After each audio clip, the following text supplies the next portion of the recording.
하나님 말씀 레위기 25장입니다. 신명기 25장 5절부터 9절까지 한 군데 더 보겠습니다. 룻기 2장 20절. 룻기의 이야기는 어떤 효부에 대한 얘기도 아니고 윤리 도덕적인 그런 얘기도 아닙니다.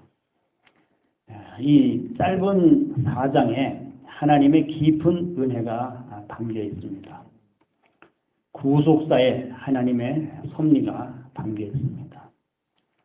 이것을 놓치면 룻기는 하나의 어떤 시골 여인의 이야기로 끝나고 맙니다. 룻처럼 효부 부모를 잘 섬기자 이런 식으로 이렇게 지나가는 그런 이야기처럼 그렇게 하면 우리 하나님의 은혜를 놓치게 됩니다. 룻기의 주제는 기업 물은다는 것입니다. 3장, 4장에 가면서 15번 나와요. 기업을 물은다는 것. 룻기의 주제는 기업을 물은다는 거죠. 아까 레위기 25장에 토지의 기업을 물은다는 거 나오죠. 또 신명기에는 형제가 자식이 없이 죽었을 때, 형이 죽었을 때 동생이 그 형수와 같이 사는 형사 취수제 또는 수혼제도 이런 제도가 있습니다. 히브리인들이 이스라엘 사람들은 그 기업이 아까 그 레위기 25장에 모든 것은 다 하나님의 것이라고 했잖아요. 팔고 살 수가 없습니다. 하나님의 것이기 때문에 하나님의 것은 영원해야 됩니다. 계속 이어져야 됩니다. 끊어져서는 안 됩니다. 종으로 팔려가서도 안 됩니다. 이것이 바로 이스라엘에게 주신 하나님의 사랑의 의무예요. 사랑의 의무요, 구속사의 섭리요. 하나님이 어떻게 이스라엘을 구원하시고 우리를 구원해 가시는가 하는 것이 이 룻기에 기업 물은다는 것에 잘 나와 있습니다. 아까 신명기 25장에 나와 있는 것이 이 룻기 4장이 그대로 다 나와 있습니다. 이것과 이렇게 연결해서 이렇게 우리가 룻기를 봐야 될 줄 압니다. 룻기는 사사시대의 이야기죠. 사사들이 치리하던 때에 이렇게 1장 1절에 시작을 하죠. 사사시대는 어떤 시대인가요? 혼란스럽고 무질서하고 우상숭배하고 다 자기가 왕이 되어서 살던 그런 혼란스러운 그런 시대입니다. 룻기와 사사기는 아주 대조적이죠. 대조적이에요. 이야기가, 내용이. 사사기는 혼란스럽다고 할 것 같으면 룻기는 아주 따사로운, 정다운, 아름다운 그런 이야기. 룻기의 그 이야기를 가만히 이렇게 보면 너무 아름답고 또 드라마틱하고 어떤 드라마를 이렇게 만들면 좋을 것 같습니다. 밀레의 만종 생각이 나는 그런 이야기입니다. 그래서 아주 대조적인 이야기가 한 시대의 같은 이야기. 그래서 시대마다 어두운 면이 있고 밝은 면이 있죠. 사사시대가 다 혼란스럽고 무질서하고 우상숭배하고 다 하나님을 떠나고 마지막인 것 같지만은 하나님은 또 한 편에서 한 구석에 한 시골 동네에 베들레헴에 한 여인의 다 몰락한 가정에 하나님의 구속사를 이어가기 위한 하나님의 그 섭리를 하셨습니다. 그래서 그 이야기를 보면 엘리멜렉의 가정이 흉년을 피해서 모압으로 갔다가 남편과 두 아들이 죽고 충성스러운 룻 자부를 데리고 고향 땅으로 돌아와서 룻의 순종과 보아스의 사랑으로 아들을 얻고 그 삶이 회복되는 그런 이야기가 그려져 있습니다. 죽음으로 시작해서 생명으로 끝나는 책이라고 하죠. 슬픔으로 시작해서 기쁨으로 끝나는 책. 울음으로 시작해서 찬송으로 끝나는 책.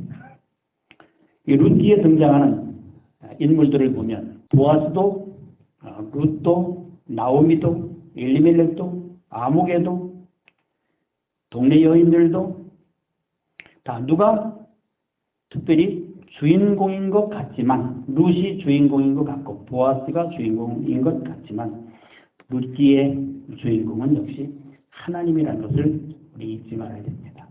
모든 사람들의 삶과 생각과 모든 환경과 그 모든 것을 주장하시는 분이 하나님이시기 때문에 하나님이 역사의 주인공이시고 성경의 주인공도 하나님이시고 룻기의 주인공도 하나님이시고 66권의 주인공이 하나님이십니다.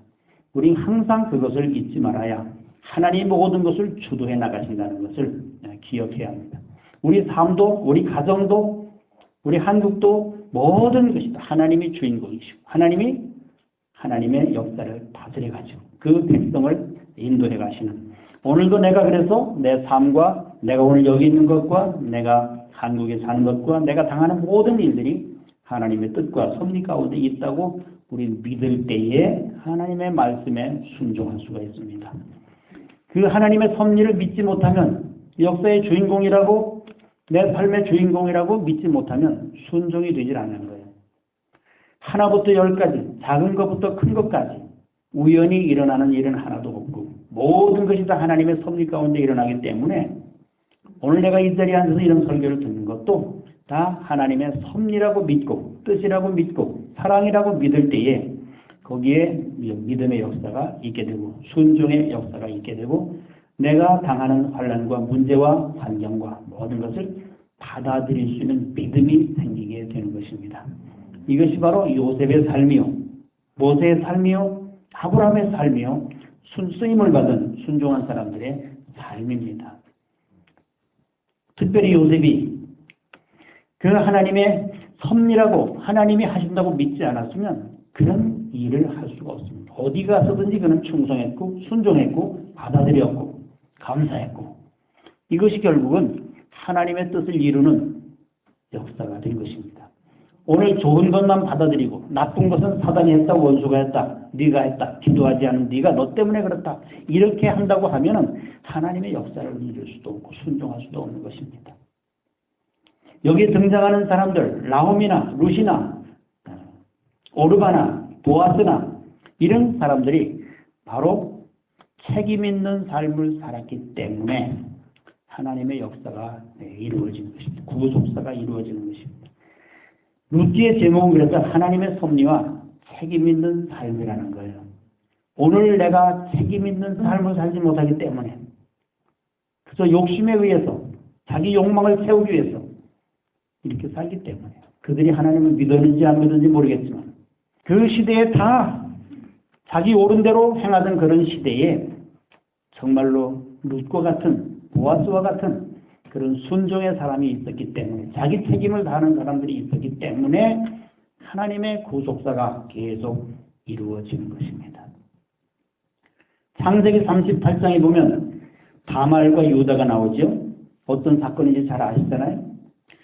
다말의 남편이 죽었을 때에 그 동생 오난이 그 형수와 같이 하룻밤을 자다가 자기 씨가 되지 않을 것을 생각하고 밖에다 설정함에 하나님이 그를 죽이신지라 이렇게 나오고, 그 다말이 결국은 유다와 자기 시아버지와 그런 관계를 통해서 그 씨를 이어가는 그 사건을 보게 됩니다. 그리고 신명기 25장의 그 이야기를 보아스가 그 말씀을 순종했습니다. 레위기 25장의 말씀을 보아스가 순종했습니다. 그 순종을 한 그 보아스를 통해서 원래는 친족이, 가장 가까운 친족이 그 재산을 이어주게 돼 있죠. 재산을 잃어버렸거나 땅을 빼앗겼거나 어떤 식구들이 종으로 팔려갔거나 이런 모든 이스라엘의 그 히브리인의 어떤 재산, 소유, 사람 이것이 팔려가고 빼앗기고 끊어지고 잃어버렸을 경우에는 가장 가까운 친족이 이것을 이어주게 돼 있는 것이, 이게 사랑의 법이에요. 이웃사랑의 법입니다. 아브라함이 조카롯이 그 적들에게 다 빼앗겨 갔을 때 아브라함이 쫓아가서 다 뺏어왔어요. 마찬가지로 이 레위기 25장의 희년제도 또 하나님의 것은 빼앗겨서도 안 되고 잃어버려서도 안 되고 대를 계속 이어가야 되는데 그 대를 이어주는 사람이 가장 가까운 친족이, 형제가 사랑의 의무를, 그 법을 이행해야 되는 것입니다. 나오미의 엘리멜렉의 가장 가까운 친족은 아무개라는 사람이에요. 아무개라는 사람. 근데 재산상의 손해가 있을까봐 나는 하지 않겠다. 그 다음 너 보아스가 이 책임을 다하라. 보아스는 말없이 순종을 했습니다. 그 말씀을 순종하는 게, 하나님의 말씀, 레위기의 말씀, 신명기의 말씀을 순종했을 때에 하나님은 바로 그 사람을 사용했습니다. 나오미도 순종했습니다. 나오미는 자기 책임을 다했어요. 나오미의 책임은 뭐예요? 며느리, 홀로 된 젊어서 과부된 그 며느리의 짝을 맺어주는 것입니다. 그것이 나오미의 기도였어요. 여기 기도가 얼마나 많이 나오는지 몰라요. 룻기 4장 안에 기도가 많이 나옵니다. 보세요 한번. 나오미의 오직 일념은 며느리에게 남편을 붙여주는 거예요. 그래서 가장 가까운 친족 보아스의 밭으로 보내게 되고 밀리삭을 죽게 되고, 이것이 나오미의 책임과 의무였어요. 룻의 책임은 뭐예요? 룻의 책임은 부모에게 순종하는 거예요. 이것이 하나님의 법에 순종하는 것이거든요. 내 부모를 공경하라. 이 룻이 부모를 그렇게 극진히 공경했을 때, 어머니 가시는 곳에 나도 가고, 어머니 백성이 나의 백성이 되고, 어머니 돌아가시는데 나도 죽고, 어머니 하나님이 나의 하나님이 되고, 이런 고백을 통해서 하나님은 바로 그것을, 그 여인을, 이방 여인, 모함 여인, 이스라엘의 총회에 들어올 수 없는 모함 여인을 하나님은 지목을 하신 것입니다. 나오미는 그리고 고향 땅에 풍년이 들었다는 소식을 듣고서 부끄러움을 무릅쓰고, 나갈 때는 풍족하게 나가는데 돌아올 때는 가난하게 됐어요. 돌아올 수가 없습니다. 부끄럽습니다. 실패했습니다. 그래도 좋은 차를 타고 돌아와야지. 대낮에 자랑하면서. 근데 나오미는 그렇게 돌아올 수가 없었어요. 해질녘에 어두컴컴할 때 돌아왔겠죠. 실패한 모습으로. 말하라. 나를 나오미를 하지 말아라. 이제는 나는 말하라고 해라. 그랬을 동네 사람들이 알아봤잖아요. 돌아올 때. 부끄러움을 무릅쓰고 하나님 앞에 돌아왔을 때 하나님은 바로 그 나오미를 붙잡으신 것입니다. 여기 등장하는 사람들을 보면 다 하나님의 법에, 형제의 사랑의 법에, 성경에 기록된 그대로 다 지키고 순종한 사람들을 통해서 하나님의 구속사가 점진적으로 이루어진 것을 봅니다. 오늘 우리는 그런데 관심이 없어요. 순종하는데 관심 없어요. 오직 잘 되는데, 오직 문제 해결하는데, 오직 내 문제 해결하는 데만 관심이 있기 때문에 하나님이 쓰실 수가 없고 사용하실 수가 없어요. 그 혼란스러운 무질서한 사사시대에 이 사람들은 바로 하나님을 바라보고 말씀에 순종하는 그 사람들이 있었다고 말입니다. 오늘 이 시대가 다 사사시대같이 다 자기의 왕노릇 하면서 다 물질을 따라 환경 시대를 따라서 다 세상으로 가지만은 오직 부끄러움을 무릅쓰고 다자짐을 무릅쓰고 그런 것을 개의치 아니하고 오직 하나님의 법에 순종하려고 하는 그 사람들을 하나님은 오늘도 찾으시고 그들을 통해서 하나님의 영광이 드러나고 생명의 역사가, 구속사가 계속 되어지는 줄로 믿습니다. 우리가 바로 이것이 여기서 끝이는 것이 아니라 바로 예수 그리스도는 바로 이 법에 의해서 오늘 우리에게 주신 것입니다. 하나님과 우리 사이가 에덴 동산에서 타락으로 말미암아 그 기업을 잃어버렸어요. 하나님과 관계가 끊어졌어요. 우리는 하나님의 것이었습니다. 근데 하나님의 것이 사단의 종으로, 사망의 종으로, 세상의 종으로 다 팔려갔어요. 끊어졌어요. 기업을 잃어버렸어요. 우리는 하나님의 것입니다. 영원히 종으로 팔려가서도 안 되고 잃어버려서도 안 되고 영원히 계속돼야 되는 것입니다. 바로 여기에서 예수 그리스도가 이 법을 순종하시고 우리의 가장 가까운 친족 되시는 예수 그리스도, 맏아들 예수 그리스도, 우리의 친족 예수 그리스도, 가장 가까운 예수 그리스도가 잃어버린 우리의 기업을 회복시켜 주신 줄로 믿습니다.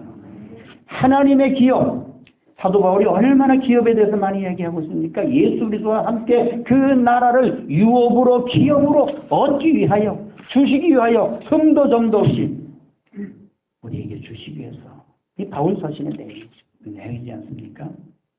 잃어버린 기업을 우리에게 예수 그리스도로 말미암아 보아스를 통해서 잃어버린 끊어진 나오미의 가정을 이어주고 그 대를 계속 이어주는 것처럼 예수 그리스도께서 이 땅에 오셔서 죽음을 통하여 그 순종을 통하여 형제 사랑의 법을 순종함으로 말미암아 하나님과 끊어진 대를 끊어진 생명을 잃어버린 기업을 이어주신 줄로 믿습니다. 이것이 복음이에요. 이것이 룻기의 복음서고 구약의 복음서고 이게 이 짧은 사장에 들어있는 하나님의 크신 은혜가 이 짧은 사장에 담겨있는 것입니다. 이것을 우리가 잊어버리면 그냥 윤리도덕적인 이야기로 끝나고 말고 룻처럼 효도합시다. 잘합시다. 섬깁시다. 이것으로서는 안 되는 거예요. 얼마나 깊은 다 설명은 못 드리지만은 얼마나 깊은 이야기가 여기 담겨있는지 여러분 보십시오. 한번 읽어보십시오. 얼마나 재미가 있고요. 우리는 사망에서 생명으로 예수님 때문에 다 기업도 잃어버리고 생명도 잃어버리고 아무것도 없는 정말 나오미 같은 소망이 없는 그런 존재였습니다. 그러나 예수 그리스도로 말미암아 산 소망을 우리에게 주셨습니다. 그 기업을 회복시켜 주셨습니다. 이것을 우리가 잡지 못하면 우리는 살아도 헛사는 거예요. 다 얻어도 다 헛것이 허상이야. 다 잊어버리는 것입니다. 헛된 것입니다. 이것이 놀라운 복음이고 구속사고 하나님의 은혜고 하나님의 사랑이고 우리의 잃어버렸던 기업 회복이 됐다는 것이 얼마나 감사한지요. 하나님과 끊어진 이 생명과 하나님과 끊어진 모든 것을 다 이어주시고 회복시켜주신 이것이 바로 사랑의 법을 순종하는 예수 그리스도로 말미암아 되어졌다는 것을 생각하고 여기 등장하는 사람들이 자기 책임을 다하고 말씀에 순종한 이것을 여기 우리는 보고 있습니다. 여러분 말씀에 순종해야 됩니다. 이러고 저러고 우리는 큰 소리 치고 하나도 없고요. 말씀에 순종하지 않으면 역사가 일어나질 않아요. 하나님의 역사가 일어나질 않아요. 무엇 뭘 순종합니까? 말씀에 순종하는 거예요. 기록된 말씀에 순종하는 거예요. 사랑의 법을 순종하는 거예요. 이것이 오늘 이 책임이 오늘 우리에게도 전가되는 것입니다. 우리도 이런 책임을 갖게 되는 거예요. 이웃사랑, 이웃이 대가 끊어졌을 때, 어려움을 당할 때, 이웃이 어떤 기업을 잃어버렸을 때 바로 이웃사랑의 법을 우리가 순종하고 실천해서 그 형제를 세워주고 살려주는 이것이 오늘 우리에게까지 계속 이어지는 것입니다. 근데 우리는 이것을 하지 않고 엉뚱한 생각과 엉뚱한 데 정신이 팔려서 그러니까 구속사가 하나님의 구속사가 하나님의 은혜가 하나님의 생명이 하나님의 기업이 계속 이어지질 않아요. 사사시대에 있었다는 것을 우리는 항상 기억을 해야 됩니다. 엘리멜렉이라는 사람은 하나님은 나의 왕이라는 그런 이름의 뜻을 좋은 뜻을 가지고 있으면서 흉년을 만났다고 모압으로 잠시 피해서 흉년이 지나가기까지만 잠시 피하러 갔던 것입니다. 풍속하게 나갔습니다. 머리를 굴린 것이죠. 그것은 바로 사사시대의 똑같은 그 사람들의 가치관과 똑같은 의식과 똑같은 삶의 방식으로 엘리멜렉이 살았다는 것입니다. 오늘 그리스도인들이 똑같은 세상 사람들과 불신자들과 똑같은 가치관을 가지고 똑같은 그런 생활 방식으로 살아간다면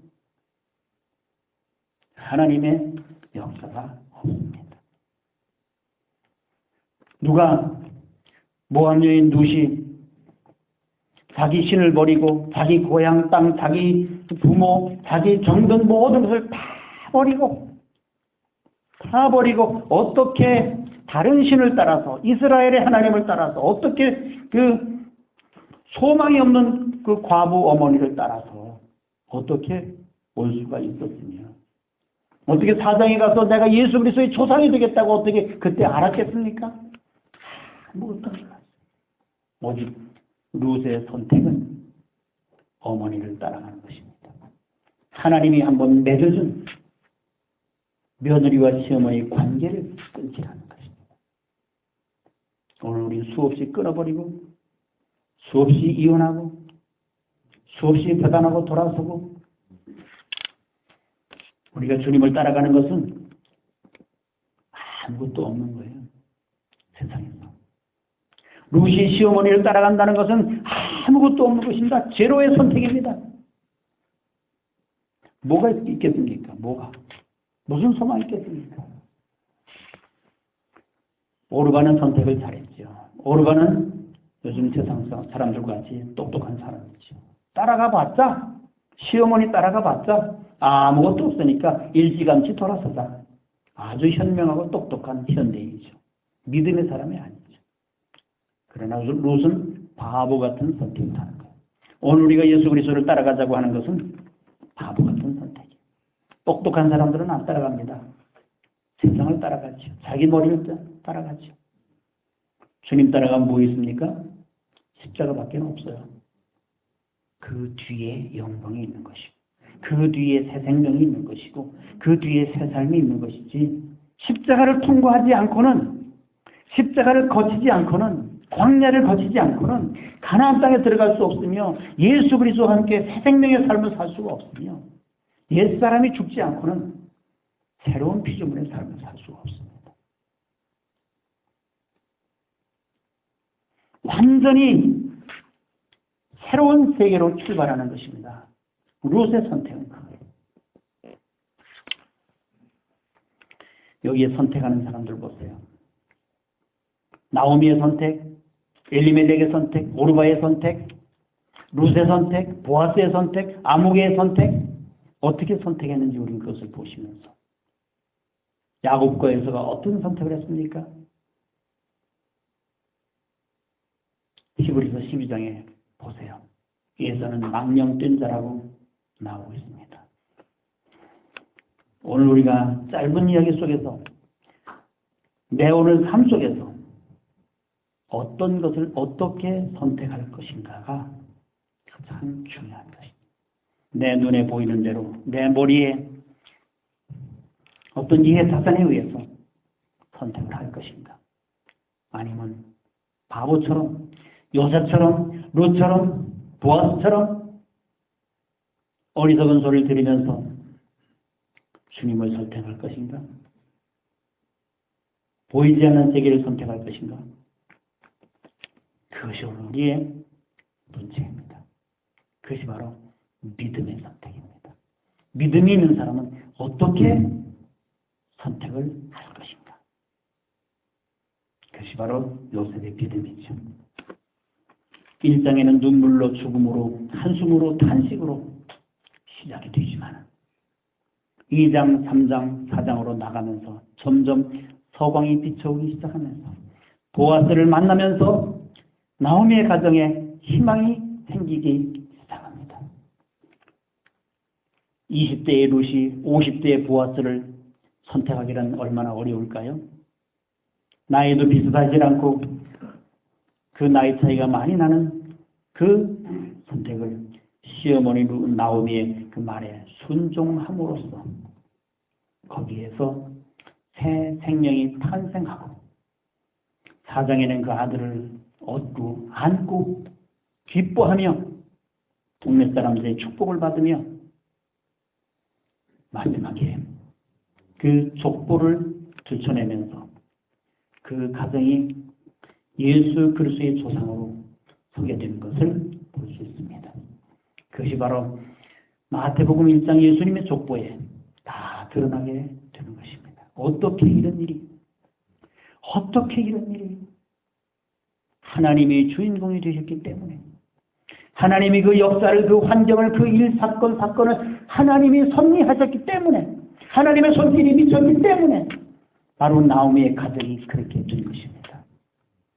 오늘 여러분의 가정이 정말로 소망이 없고 다 잊어버리고 빼앗기고 없어졌다고 할지라도 하나님을 선택하시기만 하면, 말씀에 순종하기만 하면, 그리고 기다리기만 하면 하나님께서 반드시 여러분의 가정을 회복시켜 주실 줄로 믿습니다. 성경에 분명히 이 룻기에 기록이 되어 있고 구약 성경에 다 기록이 되어 있고 이것이 바로 예수 그리스도의 족보에 다 기록이 되어 있는 것입니다. 이렇게 세상이 말지다 이제는 소망이 없다 세상에 그런다고 할지라도 하나님은 하나님의 백성을 순종하는 백성을 지금도 구석구석에 숨겨 놓으신 줄로 믿습니다. 세상이 다 멸망한다고 할지라도 하나님 바로 그 낮아지고 실패하고 죽을 수밖에 없는 소망이 없는 그 가정에 초점을 맞추시고 순종하는 그 사람에게 초점을 맞추셔서 결국은 하나님은 그 사람을 들어서 영광을 받으실 줄로 믿습니다. 나는 이름도 없고 빚도 없다고, 나는 밭에서 일이나 하고 몸빼 입고 호미자루 들고 부엌에서 누가 알아주지 않는다고 낙심할 필요 하나도 없습니다. 말씀을 믿으시기 바랍니다. 살아계신 하나님을 믿으시기 바랍니다. 역사의 주인공은 하나님이십니다. 오늘 내 삶을 붙잡고 계시고 바라보고 계시고 순종하는 자를 주목하고 계십니다. 거기에 소망이 있습니다.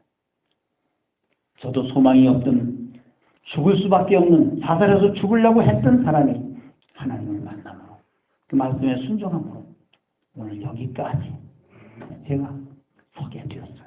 이것은 다 하나님의 은혜요 하나님의 섭리요 하나님을 선택했기 때문에 죽을 수밖에 없던 인생이 부끄러움을 당할 수밖에 없던 인생이 오늘 말씀을 전하는 자리에 서게 된 것입니다.